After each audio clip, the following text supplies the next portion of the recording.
That lowered look with those nice pipes that wrap, that came from Montebello.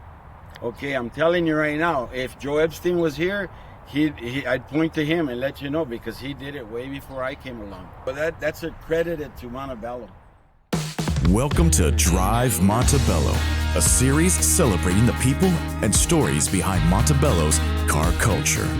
Today, we're kicking things off with someone whose name is synonymous with Montebello classic cars, Montebello Joe. Joe shares how he got his nickname, the local legends who taught him the craft, and showcases his incredible classic cars. But first, Montebello Joe tells us how he got started in the business. One of my specialties was doing wood grain, doing the interior of the car, so I would get hired by different shops to do their wood grain or to install accessories. This is probably, right after I came back from the Marine Corps, so probably around 82, 83. There would be guys that would request services for their cars. They would refer to me as, hey, let's go see that guy Joe. He lives in Montebello. And little by little, when we would go to a car show, they would say, hey, that's Joe. He's from Montebello. Oh, hey, how you doing? Next thing you know, they came back and they said, hey, Montebello Joe. And that name stuck. Yeah, this is a 1949 Chevrolet Deluxe convertible. It came from out of town. It's got a few accessories, nothing major, but that's how we do it in Montebello. We don't overdo it. I'm running 560s with the full dish hubcap. I have my deluxe steering wheel. This is how it's done in Montebello. It's original. It's a clean, original bomb. So I wanted a car that you didn't see around that often. So I asked my mom, what year were you born, Mom? And she said 1935. So I found the car, we restored it, took it to show it to her, and thinking she's gonna be all happy and in love with the car, she looks at the car and she says, hey, I wasn't born in 1935, I'm from 1934.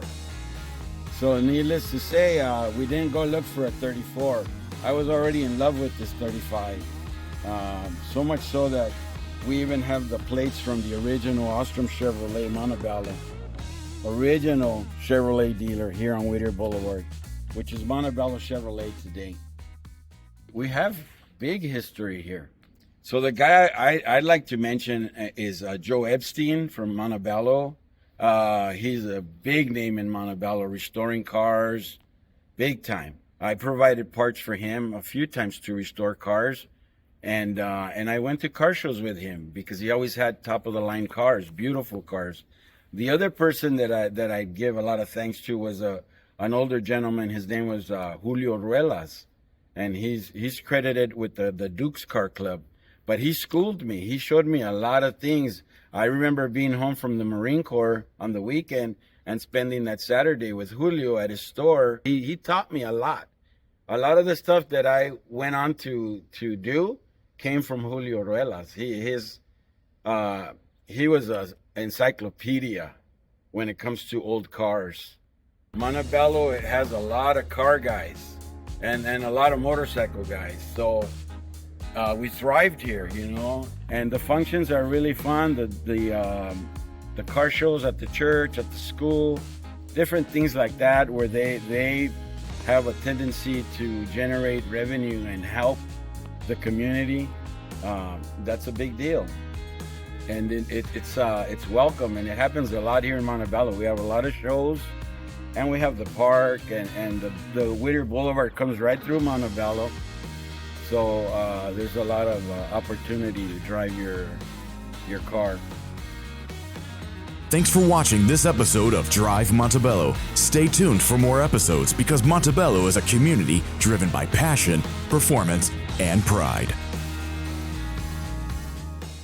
I like how this green matches this green. It's awesome.